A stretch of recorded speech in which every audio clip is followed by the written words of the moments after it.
Hello everyone, I'm Matthew Taylor, I'm the RSA's Chief Executive. It's my great pleasure to welcome you all here for today's event, the first RSA Thursday of 2014. Before we begin, can I ask you to make sure your mobile phone is switched to silent, but don't turn it off because we're streaming today's event. Welcome to our web viewers, and if you want to tweet if you're watching us remotely or here in the room, the hashtag is RSA Power. Now, I run the RSA, but as we're going to be hearing today, running things is not what it used to be. I don't have much influence over this organisation, but sometimes I spot something and I think it's really, really great, and I say to our fantastic lectures team, with whom I very rarely interfere, and I kind of say to them, this is just so interesting, we've got to get this speaker. And I think, I don't know when it was, but about 18 months ago it may have been, a fellow said to me, you must look at this talk on the net. I looked at the talk, I thought this is absolutely fascinating, really, really important thesis. I blogged about it and I said to the lectures team, one day, can we have this speaker here? And it's now finally transpired. So I'm delighted to be able to introduce our guest speaker today, Moisés Naím, who's a senior associate in the International Economics Program at the Carnegie Endowment for International Peace. Prospect magazine voted him one of the world's leading thinkers in 2013. He is a renowned international columnist for some of the world's leading newspapers. He was editor-in-chief of foreign policy for 14 years. His public service includes his tenure as Venezuela's Minister of Trade and Industry in the early 1990s, Director of Venezuela's Central Bank, and Executive Director of the World Bank. We're delighted you've been able to join us today.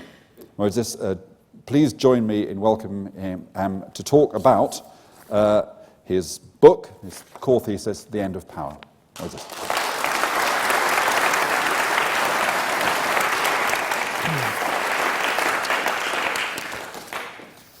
Thank you, Matthew, and thank you all for coming. It is true, about 18 months ago, all of a sudden, someone sent me a blog entry that talks about the book. It was one of the first. The book was just out, and I was still unsure what kind of reaction it was going to get. And it was this blog entry written by one Matthew Taylor. I didn't know who that was.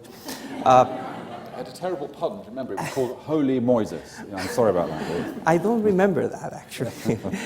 But it was a very, it was not completely positive, actually. It had an undertone. I just reread it, it's rather embarrassing. It had an undertone of criticism, but I thought it was very intelligent. And then I discovered and then it was, I needed to know more about what the RSA was, and I discovered this wonderful institution. And here I am in this beautiful place. So thank you very much. I'm going to talk to you about power, and more than talking to you, I would like to have a conversation. So I'm going to be very brief, and then Matthew and I are going to have a quick exchange, and hopefully with you too. You do have, I think, all of you have an instinct that something is going on with power in the 21st century. In order to capture that intuition, I'm going to play a game with you. I'm going to give you some names and see what those names evoke. And then I'll try to distill from those names some of the implications and then talk about the central themes of the book. Pope Benedict, first pope in 600 years that resigns. We now know that the Pope said that he simply didn't feel he had the power, that he didn't have what it took to deal with the challenges facing the Church and the Vatican. So that's one. Mohamed Morsi. If I would have been here 6 years ago and I would have told you, in Egypt, Mubarak is going to be overthrown, and the Muslim Brotherhood is going to take over. And there's going to be a democratic election. And a member of the Muslim Brotherhood is going to become president. You would have not believed me. That would have been a very, very bold prediction. But that's what happened. And then, of course, as we know, Mr. Morsi was ousted. He took power. He went to the same office that Mubarak had held for so many decades and tried to behave like Mubarak. And so that's a very good example of how power has become easier to acquire, harder to use, and is more fleeting. It's harder to lose. That's the central theme of my book. Kodak. In the United States, it's easy to ask an audience like this, who doesn't have a Kodak moment?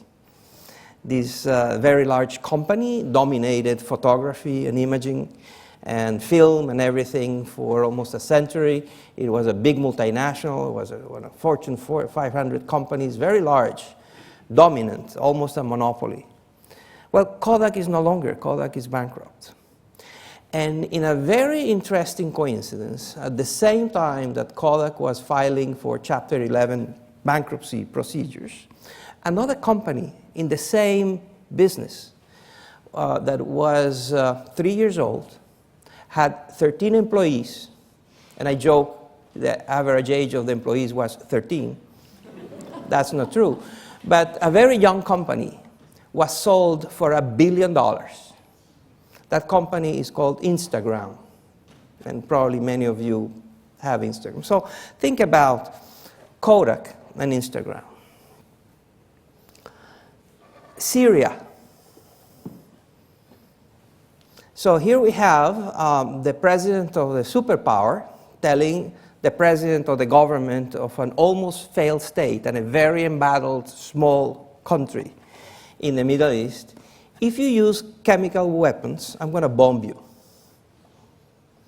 And the president of this small, almost failed country uses chemical weapons, and the superpower is not able, the president of the superpower is not able to deliver on his threat. The Washington Post. The Washington Post was, as you know, was recently sold to Jeff Bezos, the founder and owner and an important force behind Amazon.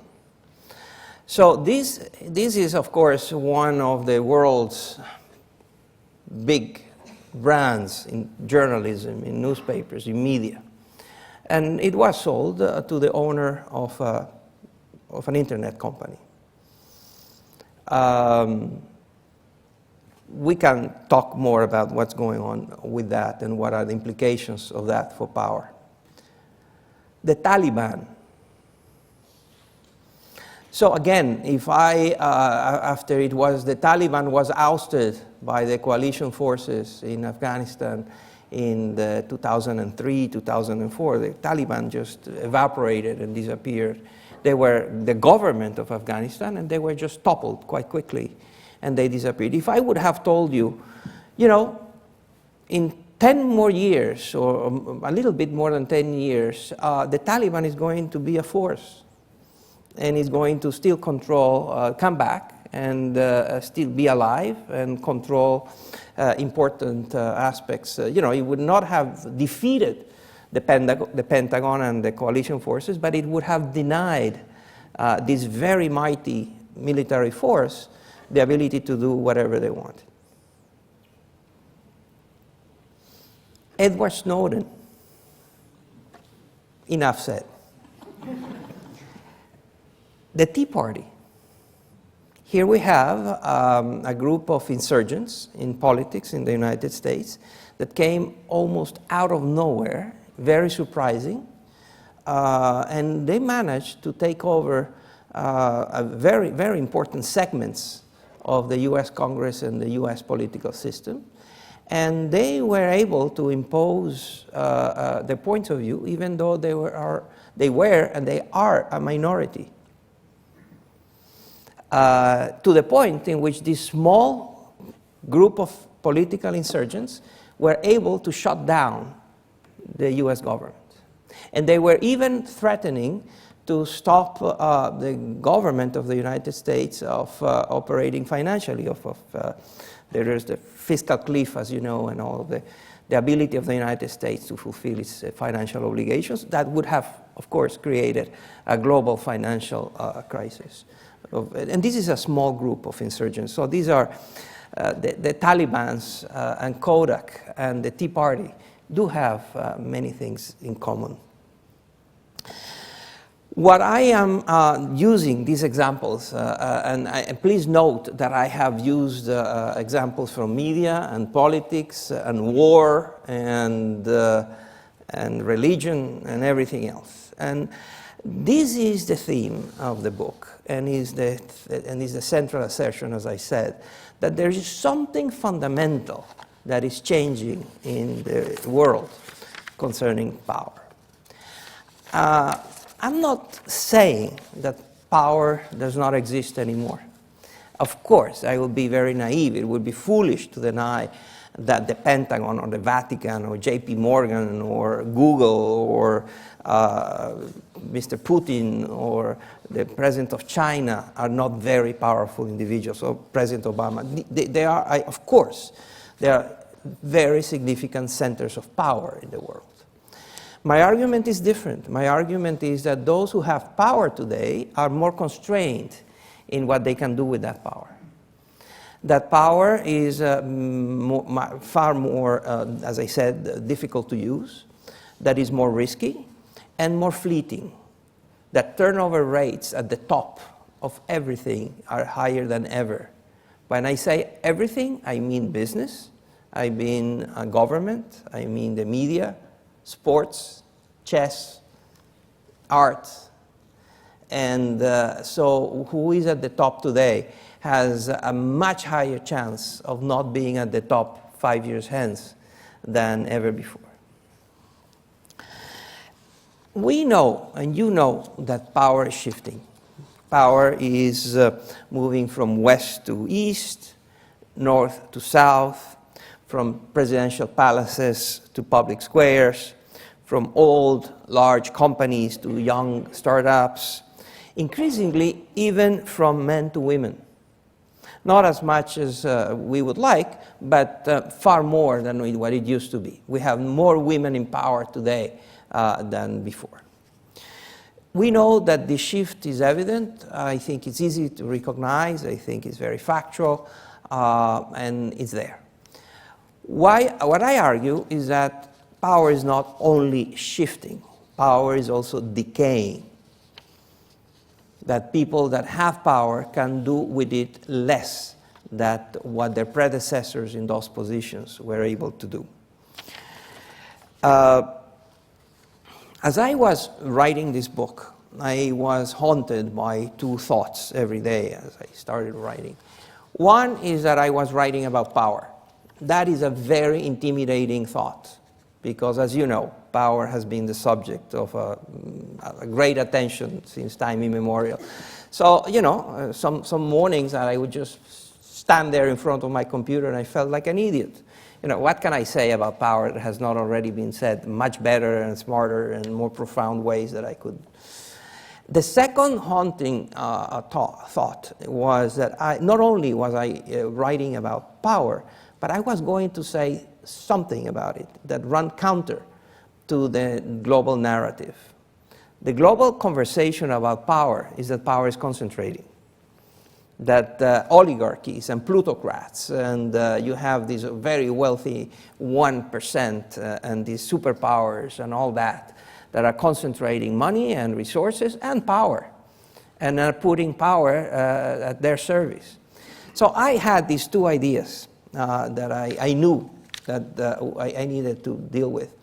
And I decided that my only way, my only hope of dealing with those is to rely on data, is to be very short on opinions. The book, I think, is very short on opinions, and as intense and do as much as possible in terms of relying on data, on relying on the best social science that I could find, the best research results of the 21st century in the social sciences, and also take a look at some of the traditional thinkers about these issues like Max Weber and others.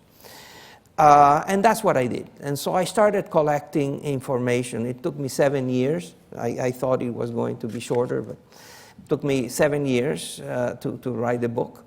And the book is organized in chapters that deal and try to explain what the numbers, what the evidence shows about what's going on with power in the military, in geopolitics, in national politics, in religion, in organized labor, in sports, and so on. Media, business, of course, finance. And then after establishing that that's what's happening, I needed to explain why it was happening. So let me just give you, I will not bore you with a lot of data, but let me just give you a few examples of the sort of views and data that are there. In national politics, for example, it's very interesting to find that contrary to what seems to be the dominant headlines in newspapers and the news, this is a very bad time for dictators. This is not a good period for dictators. Dictators are facing all kinds of problems and all kinds of challenges. In 1990, the world just had 69 democracies. Today, we have 117. And of course, you can debate the definition of democracy and what democracy means. But bottom line, half of humanity today lives in countries where governments are elected and are not permanent.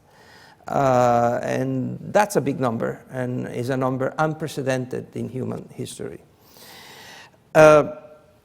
The other thing that has happened that is very interesting in democracies is that landslides in elections are becoming endangered species.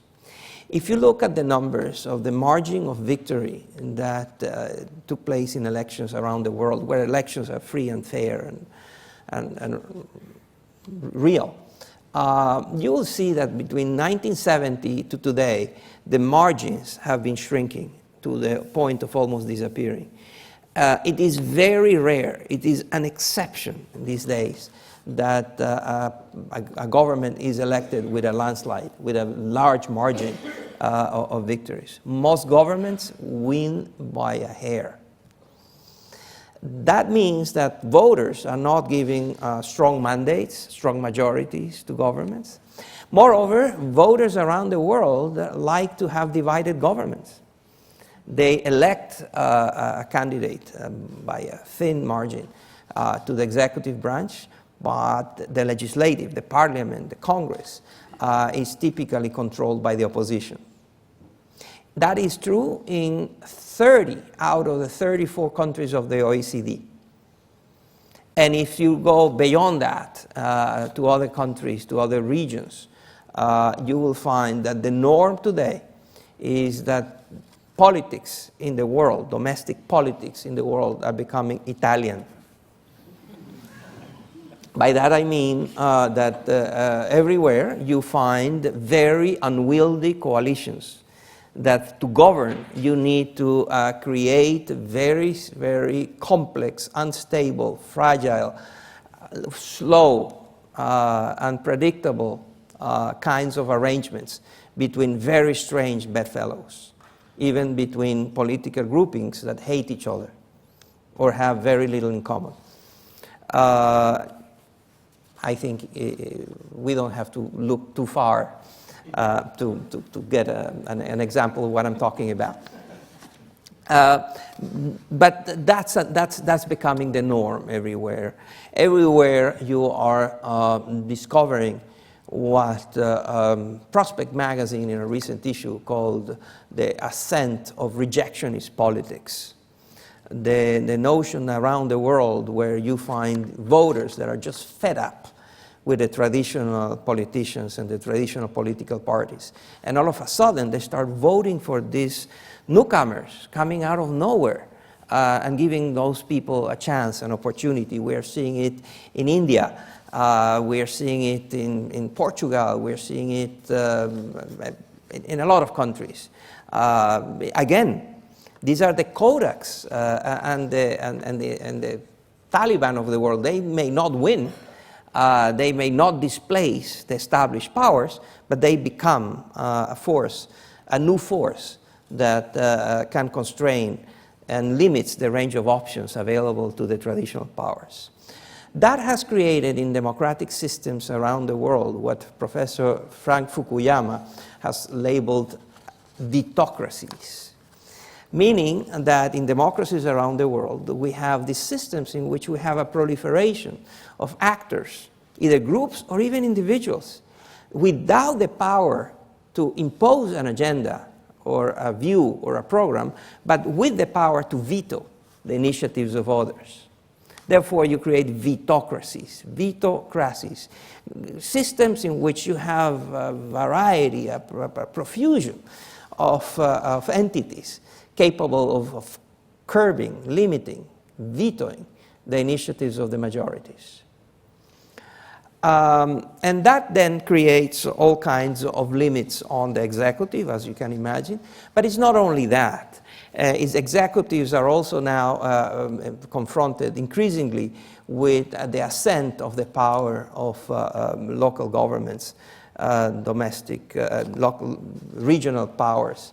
There has been around the world, one of the global trends that is easy to discern is a shift of power from the central, from the capital, from the federal government, to the regions, to the state and local governments, to provinces.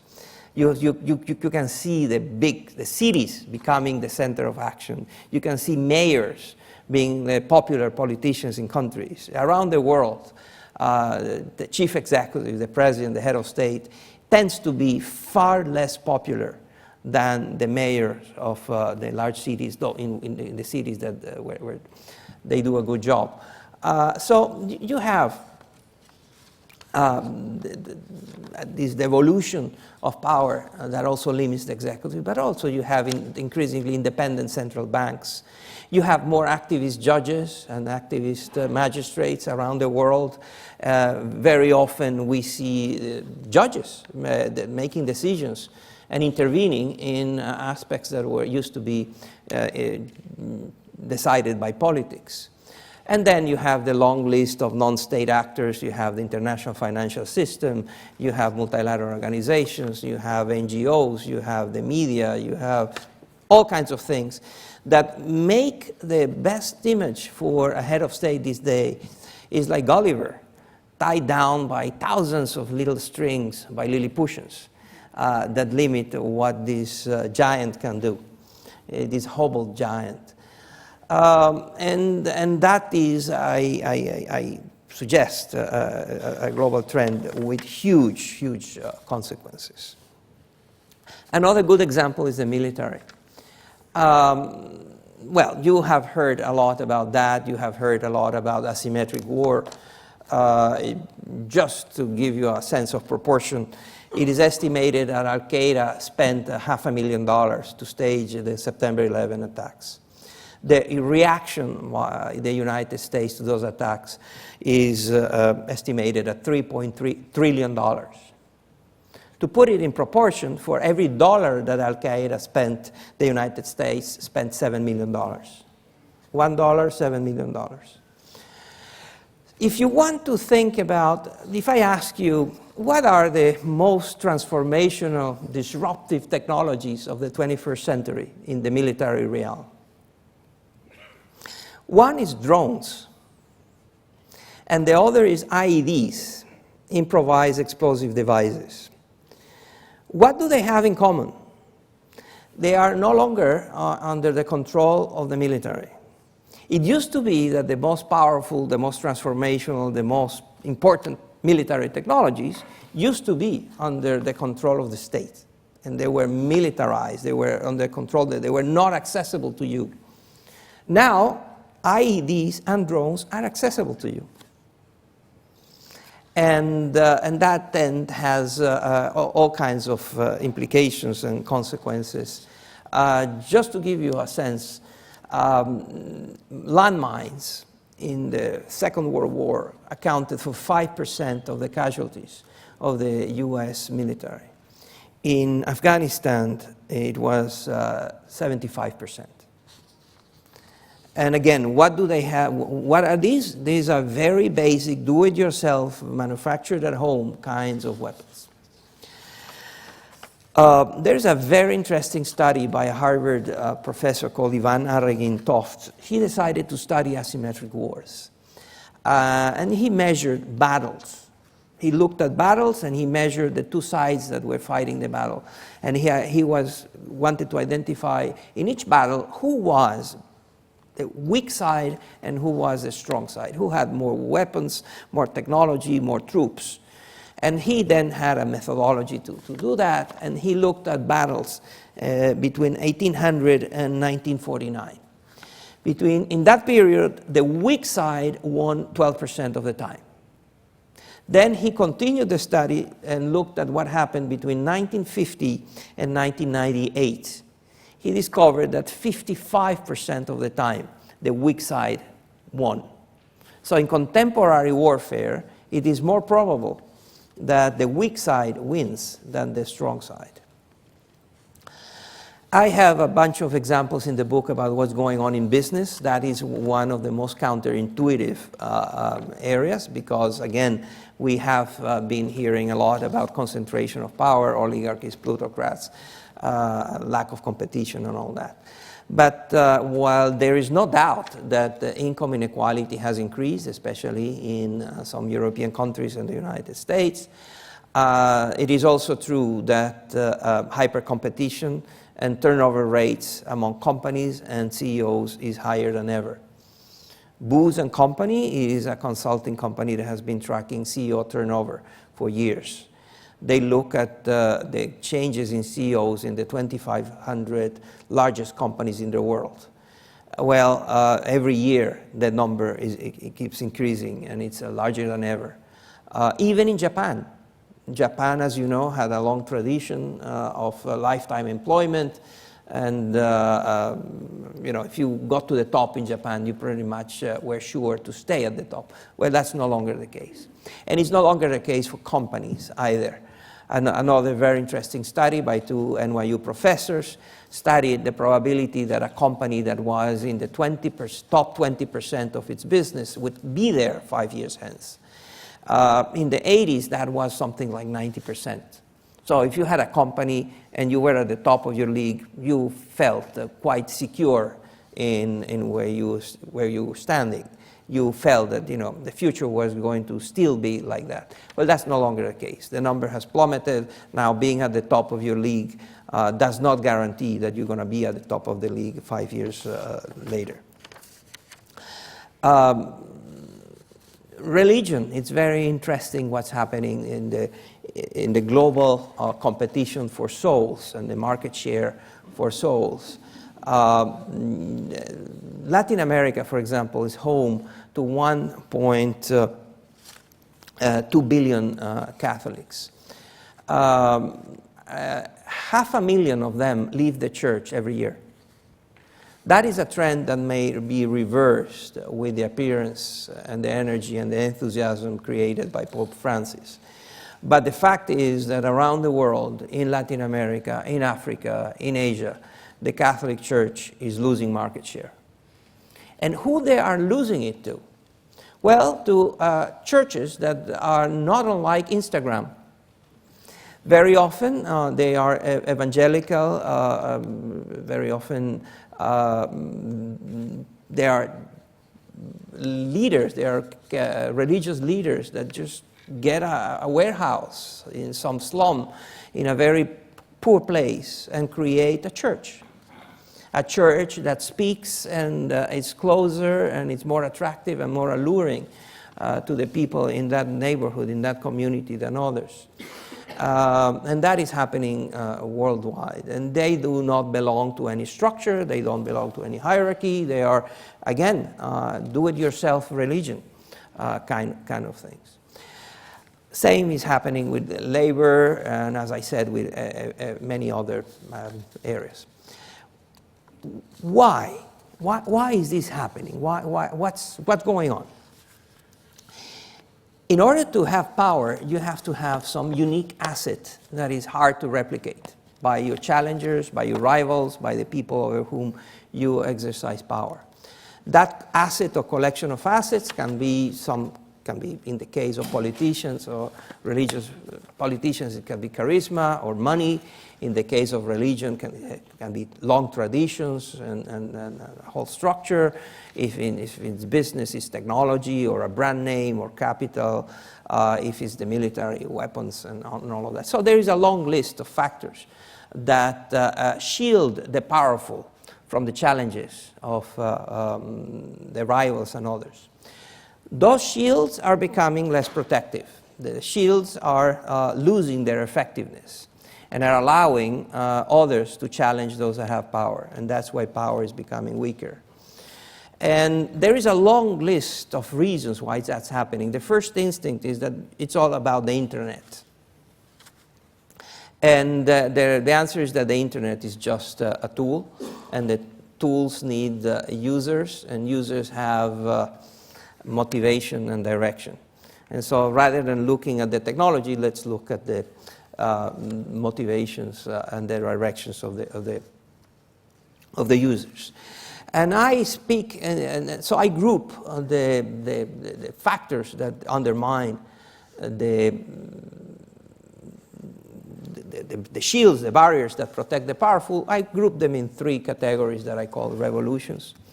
One is the more revolution, the second is the mobility revolution, and the third is the mentality revolution.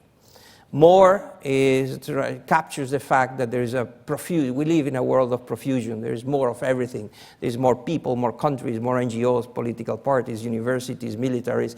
Check any number that tracks the human condition and humans organizing themselves, and see what was the number in 1990 and see what's the number today, and you'll see that it has skyrocketed. And not only do we have more of everything, but that more moves more. And that's the mobility revolution. And together, they create profound changes in mentality. The University of Michigan, for many years, many decades now, has the World Values Survey. They go and they have a sample that represents something like 85% of humanity. And if you look, it's on the web and you can see it, you will see how it seems like we're different, we're living in two different planets. Even in 10, 15 years, there has been a very profound change worldwide in values, aspirations, expectations, sense of entitlements, and all that. And so the three together, the more revolution helps challengers overwhelm the barriers that protect the powerful. The mobility revolution helps them circumvent the barriers, and the mentality revolution is undermining them. Together, they create this world in which power is easier to acquire, harder to use, and much easier to lose. I think I spoke longer than I should, but thank you.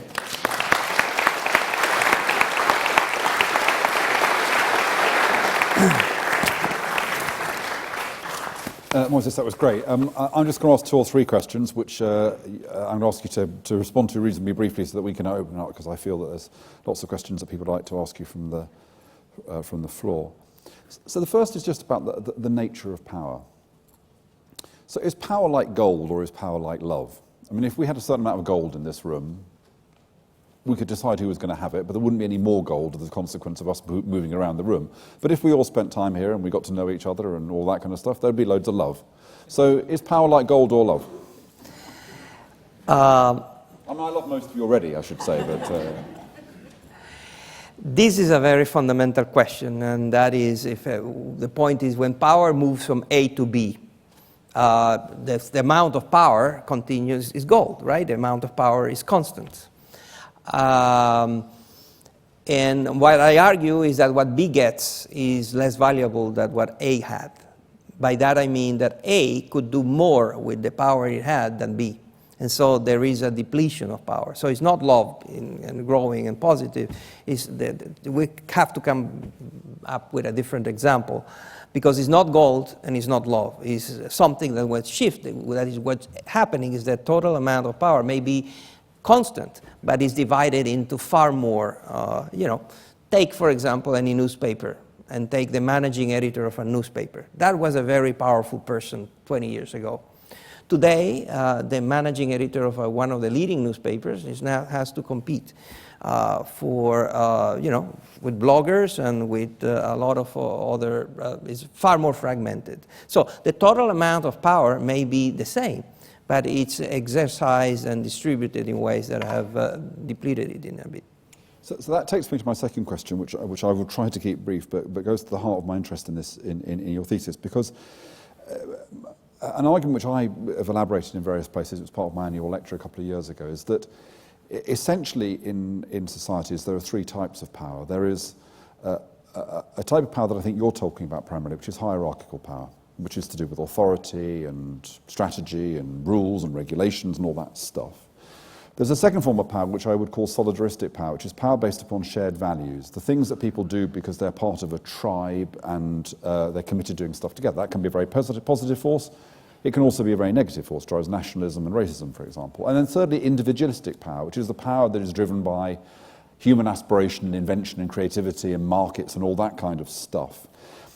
Now, my argument would be that what we see in modern societies is a diminution of hierarchical power for very much for the reasons that you've described, a diminution of solidaristic power because we live in more diverse and mobile communities, but a growth in individualistic power.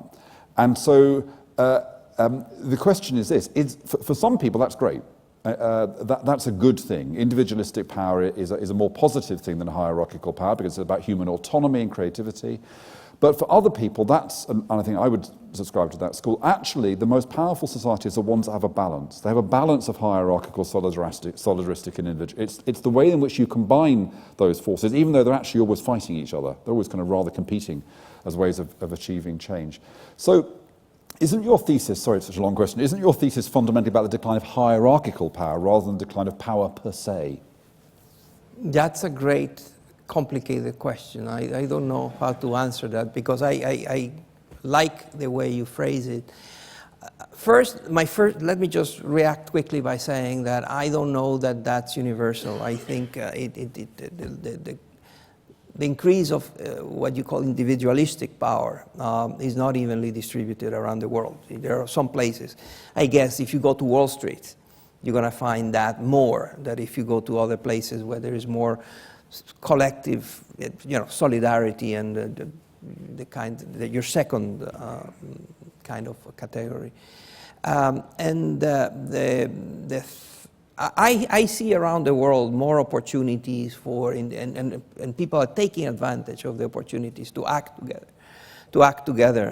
Go to any of, you do that all the time, go to any college, any university around the world, and you will see that the people there, the students, are very keen and they are organizing and they have all kinds of initiatives and there are NGOs and movements and so there is that energy there. Go to very, very poor places. In the slums of the world, you can find examples of solidarity and taking care of each other. They're quite amazing, and use the new tools that are now available. So, while you may be onto something, I don't know that that's as universal and as global, because I think it may be different in different places. See, I share your thesis, because I think that without hierarchical power, there are problems you can't solve. And as I say, I think you need a balance. So it fits in with your thesis, but I would say that we need to understand that kind of, the distribution of power is what's going on, rather than simply the diminution of power. And that takes me then to a final question before I open it up. We were honoured to have another South American statesman and great global thinker here a few months ago, Roberto Ungar. And Roberto's argument, of course, as you probably know, is about institutions and about institutional decay and about the need for him, the progressive project is very much about the need for a kind of flowering of new institutional creation, that we just do not have the institutions that we need to meet today's problems like reducing inequality or whatever it might be. Do you subscribe to that thesis, and do you see hopeful signs of the emergence of the kinds of new institutions which can cope with a world of more mobility and different mentality? I absolutely agree with that. My main conclusion in the book, which is is that I think we are at the verge of a wave of political innovation that is going to include the creation of new kinds of institutions that help govern ourselves. And I already see, it's very easy to see the demand for that. People in the streets, people disenchanted with governments, with political parties, with the current forms that we have. And also we're going to have emergencies at the global level that are going to force us to face, I'm thinking global. Yeah. So are you an optimist? Or, someone once described Glasnost and Perestroika and the Gorbachev's failure in the end to hold on to power as the fact that he was trying to persuade the Russians to move from driving on the left to driving on the right gradually. Is this a similar thing, which is that we're trying to move from these declining old institutions to a set of new institutions, but actually the process of change is incredibly dangerous itself because a vacuum emerges, and also these old institutions desperately trying to cling on. One thinks of political parties. The institutions someone comes across that clearly aren't fit for purpose anymore, but yet they cling on. Absolutely. Gramsci famously wrote that the old, phrase, the old institutions are dying, the new institutions have not been born yet, and what is in the middle is breeding monsters. And that is the danger, that in the middle, in between where we are and where we need to be, monsters are being bred. Perhaps we should then stick to Gramsci's dictum, which is to exercise optimism of the will and pessimism of the intellect. Okay, let me open it up to 2 or 3 questions. So we'll start there. Yeah. Hi, my name's Pat Kane. Just a small note to add to your Washington Post being bought over by Amazon. The Scotsman newspaper in Edinburgh has just had to leave its beautiful offices, and they've been taken over by the makers of Grand Theft Auto. Just next to the Queen and just outside the Scottish Parliament. So there's a shift. But just a question to you on your point about political democratic innovation. Maybe not. 2 examples of your paradigm of the regions challenging the capitals are happening in this country, with Scottish referendum coming up, and also in Spain with Catalonia. So within that idea of the micropowers rising, all very coherent. However, are you interested that the extent to which these insurgent national communities still aspire to the status of a nation state? Because that would imply that the nation state, rather than being something that we are to transcend, still has an effectivity and still is something that people would aspire to as the minnows attacking the larger beasts. So what is your perspective on how the nation state is actually still a legitimate aspiration, even for these new challengers to the big powers? It is a fascinating paradox, isn't it? The nation state seems increasingly incapable of doing anything, but yet everybody wants to have their own nation state. And so one of the big forces that we underestimated in the 90s was nationalism. With our enthusiasm for globalization and global integration and all that, we dismissed the power of nationalism. And that is a manifestation of that. And the nation state, I believe that the nation state is very important. It will stay with us. I think all the conversations about the disappearance of the nation state are not going. It's not going to happen. We still are going to have nation states, but nation states that are being pulled in 2 directions. They are being pulled by the multilateral global forces. And by the local state and the more regional subnational forces. So you have the nation state, and then you have subnational forces that pull it in one direction, and global forces that pull it in another direction. And that then takes us to the theoretical question that is very interesting, which is what's the optimal size for a country these days? And the tentative answer is that from an economic standpoint is large, and from a political standpoint is small. And that is where you have to reconcile the two forces. Yeah. Very interesting. Yeah, there was, we've given them, no, you're not now, but next. Yeah. Okay, thank you very much. Yeah, certainly a very interesting talk. I see the power is more like love, in that power tends to what you call... Hold the microphone still while you're gesticulating. Yes. The change today is that power is shifting from the traditional holders of power to the individuals.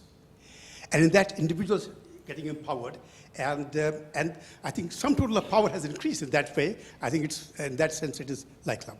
But a question that I'd like to ask you is this, that you talked to the shift of power, and one shift of power is that shifting of power perhaps to China. If that happens, what would be the effect of it on the power of individual? Would individual continue to getting empowered, or would it be suffering some kind of disempowerment if the power was to shift to China? Thank you. Okay, so you must have been asked the China question, so hold the China question and we'll take one over here, yeah. Yes, my question actually also follows on, as it were, from the previous one, and it is this. What matters surely is not so much who holds power or where power may be shifting to or from where, and so on, but it's the question of exercise of power. How whoever holds the power, how it is exercised is most important than all these other considerations. Okay, so does the rise of China defy your thesis? And what does this tell us about the way in which power is exercised? If you think about the three revolutions and think which country has more of those three, which country has experienced the more revolution, which country has seen more mobility inside the country and in its integration with the world, and which country you are seeing more shifts and changes in mentality? China is up there at the top, which bodes, which allows one to imagine that the current system of governance in China cannot be sustained for a very long time. I'm not suggesting that China will become Switzerland. I'm suggesting that the current arrangements are going to be under very, very strong pressures. And that is, of course, connected to your good questions about how to exercise power. And that is, of course, passions and interests, and incentives, if you want, are driving that. And I think that's true for the exercise of power in every realm. Let me take three final questions, so one here.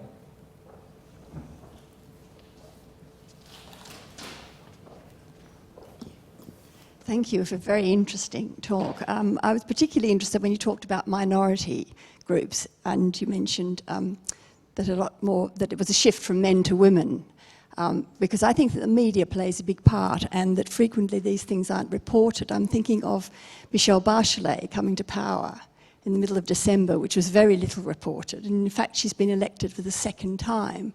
And the Lord Mayor of London being elected as a woman for the second time in only 800 years. But again, I wonder how many people in this room could actually name that person.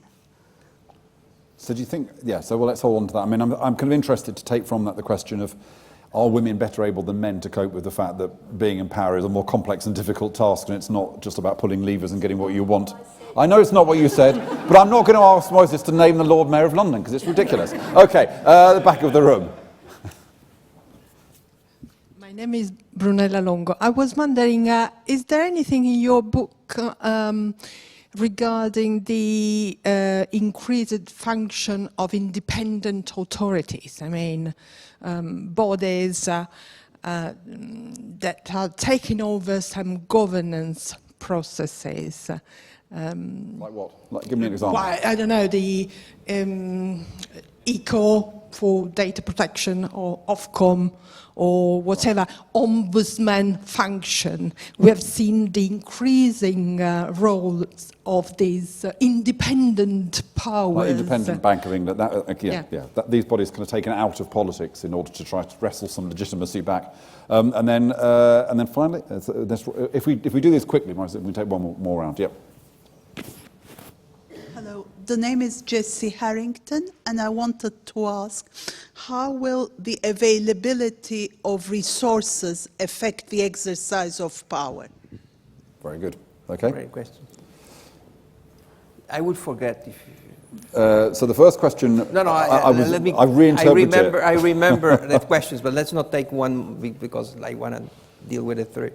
Very quickly, yes, Michelle Bachelet, but in Latin America, you have also women presidents in Costa Rica, in Brazil, and Argentina, and around the world. And the number of women in congresses and parliaments is also increasing. The number of women in boards of directors is also increasing, far, far less than what it needs to be. Presidents of the central bank are now more than ever, but still very few. But what I refer to women is beyond just appointments in positions. I'm thinking, for example, divorce rates are soaring in India among the elderly, typically initiated by the women. These were arranged marriages, of course. And now, more than ever, the women are walking out, the elderly women are walking out of those marriages. Why? Because of the three revolutions, and they're empowered and all that. The same is happening in the Gulf countries. There are statistics about that are quite significant. So the empowering of women is not only about reaching offices or occupying positions of power. That's one question. The second question was about kind of agencies outside government. Because politicians' legitimacy has declined, we set up all these kind of regulatory agencies which are kind of quasi-autonomous but have and power. So in some countries, yes, and others no, but essentially what we're seeing is a proliferation of centers. And this is an interesting point related to the decline of trust. One of the global trends is that trust. People don't trust institutions, don't trust politicians, don't trust anyone. So because there is a lack of trust, you are compensating checks and balances. You have the checks and balances. And in a lot of countries, we are choking on checks and not enough. So in a lot of countries, vitocracies and these kinds of institutions are essentially choking the working of government because you don't trust them. And that's, of course, nurtures the vitocracy that I talked about. The resource question is very important, and of course is going to be a source of also shifts of power. Is going to be there's plenty related to what's happening to resources and what's going to happen with the distribution of power in the world. Absolutely. So in a naked exercise of power, we've only got time for one more question. I'm going to choose a colleague. So, that's the kind of thing I can do because I'm chief executive. So, Travis. Yeah. It's all a matter of the offer. Okay, yeah. In the democratic spirit, I'm following Twitter. There's a blizzard of activity, and I have a couple of questions from people who are following online. One from... Just choose one, Travis. All right, just one. Choose an easy one. All right, well... One from Anna Tatton, who asks about the powerless. Surely they have less power than ever before because inequality is rising. So we've talked a lot about power and how it's spread out, but what about the people who don't have power? Are they more powerless than they used to be?